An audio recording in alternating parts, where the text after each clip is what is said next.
Hi,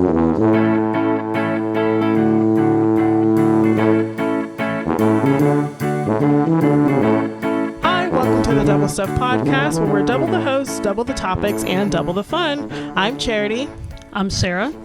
I'm Alan. Exciting. Okay, so today it's sort of like a game. Now, I know we normally do games at the end of the season, but we decided to switch it up a bit. So today is just a rapid fire question day. Okay. So what's going to happen is that we each are going to ask each other questions just at random, but we have to answer them quickly. So whatever the first thing off the top of your head is, that's what you have to say. Got it. Okay, so it's almost like speed dating, maybe. Like you have that quick amount of time. Neither have I. Well, excuse me, that is speed dating for me. So.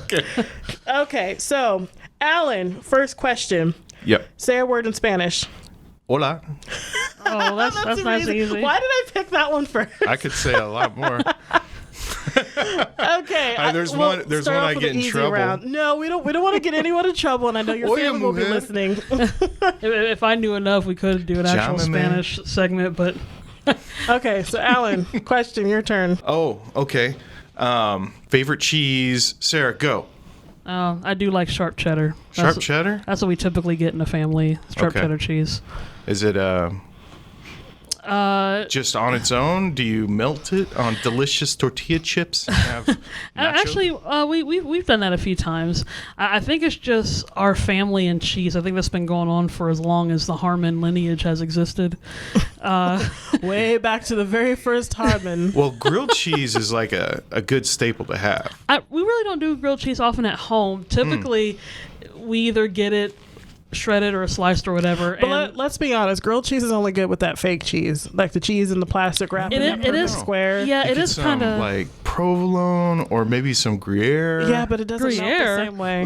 Some high. He's got some high quality, fancy. Some melty Munster. See, I don't know. For our family, we just eat a lot of cheese by the bar. So, okay, well, I ask you this one, Alan. Okay, I'm ready. The perfect temperature to set your thermostat at? 72, but that hasn't always been the case, and it varies throughout the day. So I had one of the old Honeywell just like dials. Yeah. And I got I don't know, it's like $25 at Home Depot. You can get like the cheap programmable ones, and then you can have a wake time, a leave time, an arrival time, and then sleep time. And they're all set a little bit different. Yeah, because I like to set it low. Everybody in my family, we all seem to sleep really better. Really better? More better? I think really better. Bestest of the better. Mostest of the best. If it's chilly. I don't like to sleep when it's hot. Okay, so my question for Sarah, is it better to ask for permission or to beg for forgiveness? And don't say, oh, it depends on the situation. Your first intuition, what would you say? Is it better to ask for permission or to ask forgiveness for something? Nope. I'm assuming maybe ask permission. Wrong. No, I'm just kidding. There's wrong answers? No, there's no wrong answers. I just wanted to say that. I mean, it does depend on the situation. But no, you're not supposed to say that, though.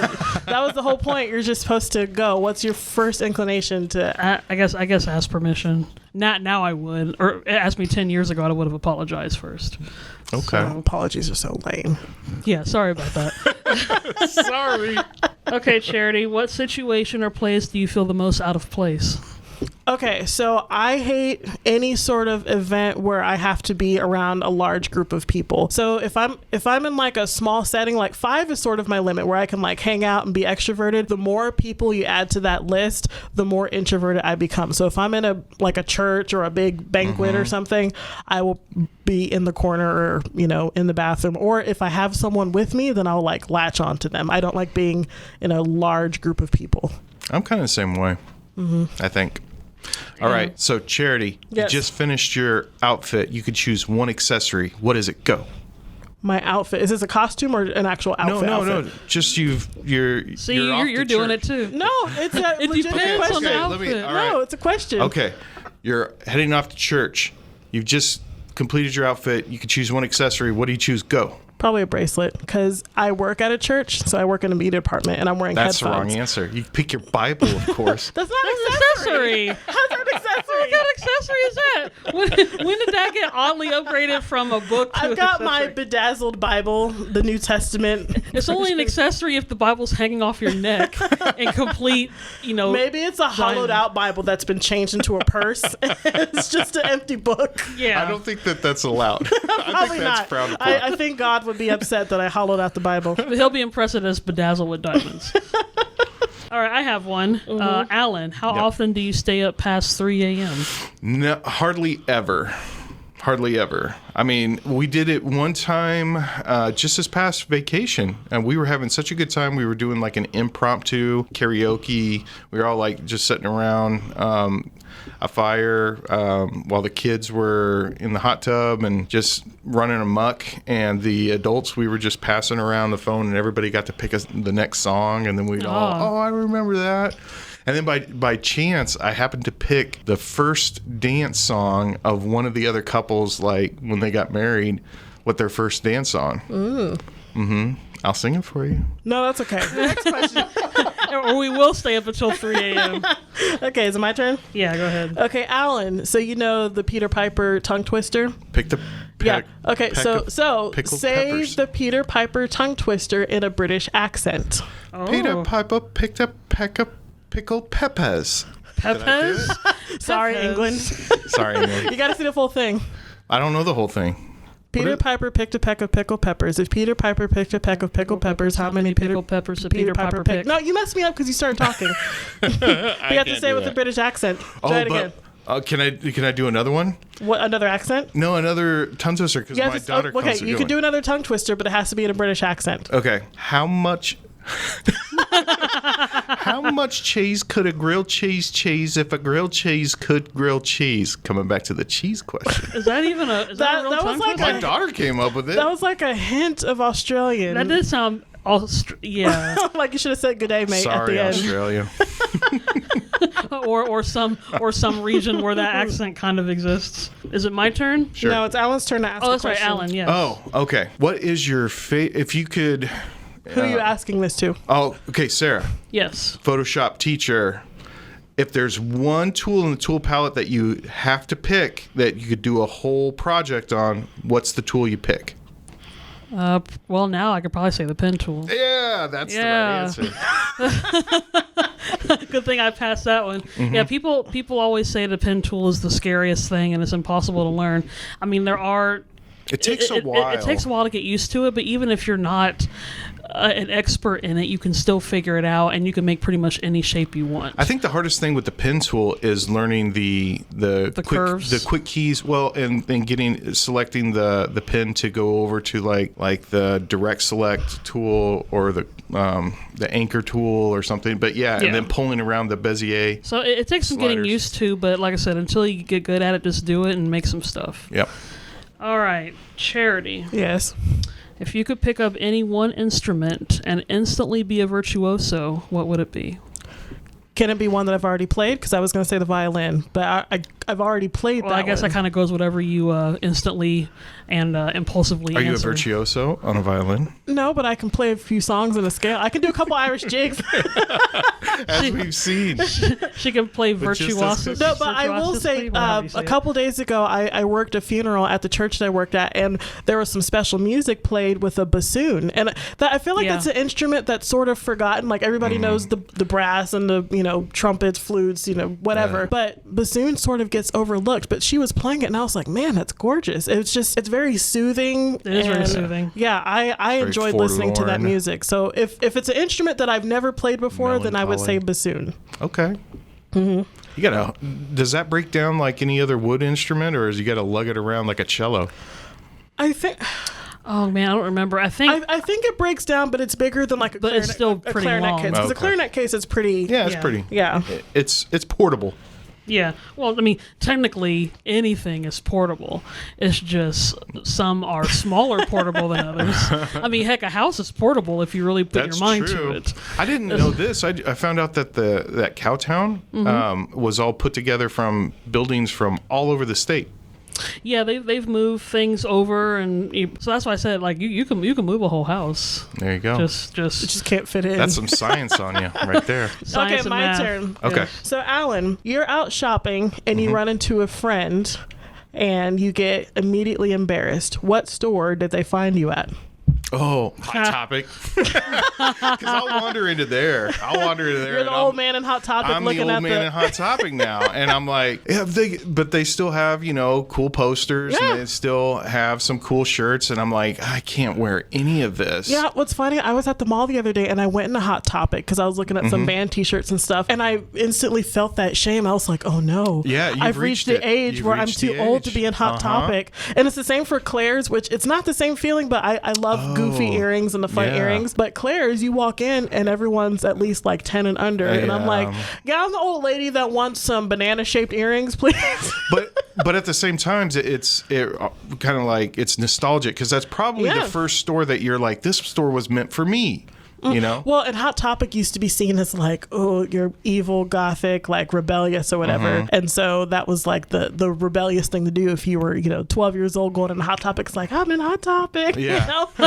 You felt And like I'm not on fire. Yeah, you felt really cool. You're not getting shot straight to hell or something. So So I've never been cool or relevant. So then when I feel like I try to be, whether I would be either too old or too young for it, I'm not quite sure what category I fall into. But Okay. such as the sad admission of Sarah Harmon. Oh, well, hey, so you're at a fountain drink dispensary, and the Coke is out of commission. What's your other go-to soft drink? Soft drink, Sprite. Okay. I also like root beer, but I don't know if root beer counts as Yeah, that's they usually have there. root beer in there. Oh, okay. Root beer is a good staple to just have a taste for because whether they're serving Pepsi or Coke, usually Yeah. there's a root beer option. Yeah, Or I guess Dr. I Pepper. probably should have said that first. I think I probably would have gone to root beer, but typically if I go to a real restaurant, I just get Sprite or water because, Okay. again, as I previously mentioned, the nice boring part. Something non-alcoholic, sir, Yes, in a martini glass. well, at least root beer in a mug make it sound a little bit more Yeah. appropriate. All right, I have got one. I'll have this for you, Alan. I think you Okay. might answer this one better. What mythical creature do you wish actually existed? Oh, Liger. Ah. I have a feeling that don't they? And I think that I think that they have created. I think the term's called chimera, and they've created like they've been able to like crossbreed things. They've been doing stuff like that for a while, but I don't know. I'm a big Napoleon Dynamite fan, and that was one of Which his. is now a nostalgic thing because enough time has Yeah. passed that it's like kind of a, it's I wouldn't say the word classic. I know we've discussed that in the podcast, but it's old enough that you're like, oh, remember Napoleon Dynamite? That's right. Yeah. yeah. It's a creature valued for its magical properties. Okay, right. is it my turn? Go for it. Okay. Alan, let's just pick on you some more. Yeah, Okay. let's do it. What's the most number of hours of TV that you've watched in a single span of time? Ooh, I don't even know if I can calculate that. I mean, you're talking about with sleep. No, like if you're binge watching, I guess, like how many I can do a hours full did you? day. I can do a wake up and then go to sleep. I So, used like- to like- do like- that. So like you 24 wouldn't even get hours? up off the couch or Yeah, I was an RA. Of course you were. Of course you were, Alan. Yeah, and I was a shady RA too. Oh, okay. But for some reason they gave me like a budget to like do something for the dorm, and I was like, I don't know what I'm gonna do. And so this was before Netflix even existed. So and we had a Blockbuster that was Was that just when around the corner. Netflix was like mailing you DVDs to I don't watch? think Oh, that I- they had I even for- started I that. forgot This they would have used been to do like that. 2002, 2000. Amazon maybe, used to only sell books. maybe, Oh. but maybe so because Blockbuster came out with like a flat rate. You pay this rate, and you can rent as much as you want for a month. And I was like, yeah. So I did that. And I don't think I even told anybody at the school's door And he's that admitting this was available. And he's admitting this now on national Through podcast, all the movies. I watched so many movies. Yeah. like a good college I student. was gonna say, do we need to call up the college and be like, you know what I think Alan I had did maybe 1 or 2 movie nights, but that was about it. with me, myself, and I? Yeah. Exactly. It was a great 3 weeks. Yeah, but you could take any three. You could rent three and then return three. So I'd watch three and then run down, grab three more, watch some more. It was great. I think at the time I was working at a video store too, so I didn't even. Oh my need gosh, it. Alan. The stories just keep piling more and more. Yeah, but it just seems so Shout out to collegiate. VideoZone. I don't even know if it even exists. All right, so Charity, Yes, PC or Mac? Oh. Mac. There you go. That's the right answer. Yeah, well, that's because you're married to a Mac. I didn't even think of it Shout that out way. to the wifey. That's right. Yeah, And there's only one compatibility. That's right. Yeah, and that's how computers work. that's right. Okay, Charity. Yes. What word or saying from the past you think should come back? Well, since you've said it at home many times, the 23 skidoo. Just add skidoo to anything. Skidoo. I don't say. Sometimes I say copacetic. I do say that. That's true. Oh, is that an actual word? Or that's from the, ishkabibble. I say that's from the ishkabibble. 20s or 30s? 20s. 20s? I mean, the word has been around for a long time, but it really became popular as 20s slang. And hep to Okay. the job. Hep to the jive Hep is to more the jive. 1940s. Yeah. I was going to say, if anyone ever wants to know a lot of 20 slang, stop Sarah on the street and she will fire off a whole list of them Oh, you're giving with a me- large smile on her face. You're giving me way too much credit. I don't You know really- more than I, I thought do. it was just like you tack it on or something. Like every once in a while, I'll do like I just need a little snacky poo or a nappy poo. Or take a stretchy poo. Just take a poo. Or take a poo. You have to add your own sub. I mean, like skidoo, you have to like snacky do if you did that right. So it has to be do in it. Got Or they used to add like a ski. Like I'm gonna take Snack a, skidoo. or no, like I'm gonna take a walk ski, or I'm gonna take a Okay, a well, drive actually, ski. people already do that. But Yeah. if you say a walk skidoo, I haven't heard that in a long Walk-skidoo. time, though. You're right. Yeah. That's kind of been lost in the lexicon. yeah, you know? including the word lexicon. Okay, so Sarah, when people are doing a standing ovation at an event, are you one of the first to stand up, or do you begrudgingly stand up at the end? It's not begrudging, but I'm definitely not. I'm not the first to do it. She's like, I got my seat all warm. I'm I the don't want first. to get My up. wife's like clawing at my arm. Sit down. And I'm the first. Now I might. I love that. That's not surprising. Now I might be. Well, me and Chert, sometimes we might be the first to clap. Uh-huh.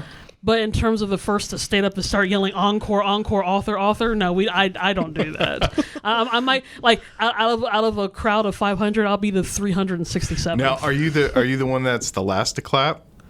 The last? No. No, my brother So and while I. the clap is dying down, you're Yeah. still going. My brother and I are always trying to outlast like everybody. So after everybody's applauded, we make sure that we're the last. You gotta get the last Well, I used clap. to hear that at events, and you hear like one person in this seat go clap, and the other person's like clap, and it's a battle between these two people across the arena. And then it's like it starts another mini applause. Like, oh, are we supposed to clap some more? One Okay. last question, then I'll end it. Okay. What is the title of the current chapter of your life? Are you asking me? I'm looking at you, Okay. but I'm talking to Alan. You pulled a turnski. A turnsky do. Turnski. Actually, either one of y'all can answer. That's a thoughtful Well, one. to end I've on. been calling my life the montage season because in a movie, really inspiring. Like you get that Rocky montage where he's working hard, or Yeah. someone's really studying for a test or doing something, and then you skip like the most grueling part of that training and to hurry up and get to the end so we can finish the movie. Yeah. But in reality, that montage could take months to years of training and studying or whatever it is that you're doing. And so right now I'm calling this the montage season of my life that I don't get to skip to the end. I have to keep Yeah. doing it. So that's what I'm calling it. Yeah. Okay. What about you, Alan? Me, I'd probably entitle this chapter In Search of One Hat. And the reason is I feel like this past couple of years I've worn so many hats. I'm trying to like take some off. So this year I've served two years on the PTO. So fortunately I can't serve anymore, so that kind of takes that hat off, but I'm trying to like just downsize responsibilities so that I can focus on projects that I need to get done. I like the Sort of title of that. Dad life. I Dad don't, life. I don't have a Dad life seeky do. what? Doesn't make any sense. I don't know if I call it in the autobiography of my life. I never really thought of titles for the chapters, but a title for my book will be called Too Big for the Bedroom, and that's just because that does sound weird. This is coming from Sarah. It's not what you think it is. From Saucy Decoy McGee to Too Big from the Bedroom. No. The reason Tell why us about this chapter. Wait a minute. Should we this after hours? hardly. No, the reason why I call it that is because for the longest time when I thought about going into business for myself, I'm like, okay, I always thought of it like I would be everything I would be doing would just be in my room, because it's like I have my computer here in the corner, and I could do all this, and I'm like, I don't have enough room in my bedroom to start this business. I need like a office, or I need a building, and then I realized, I'm like, oh my gosh, all the stuff I want to do is way too big for this room. Like I always thought about everything, all my work would be from the bedroom, and I'm like, it's too big for that. So it does sound like a euphemism. Actually, no, I kind of like that. That's a nice way to end it, because it ends on like a hopeful note of you starting something new and exciting. Yeah, and that's exactly why I chose that random question. Well, this has been fun, guys. Our quick rapid fire, kind of getting to know each other a little bit more on a random level. But we've got a lot of stuff coming up, so I'm going to throw it to Sarah, our social media expert, and she can let you know all about the different things we've got coming up. Tell us. Why, thank you, Charity. Yeah, if you want to check us out, all of our up-to-date podcasts, you can listen to it on all the updated podcast platforms. Or if you want to listen to all of our archive shows, just go to doublestuffpod.com. We're also available on Facebook and Instagram at Double Stuff Podcast, and on Twitter at Double Stuff P, and that's the letter P. Yay. Do.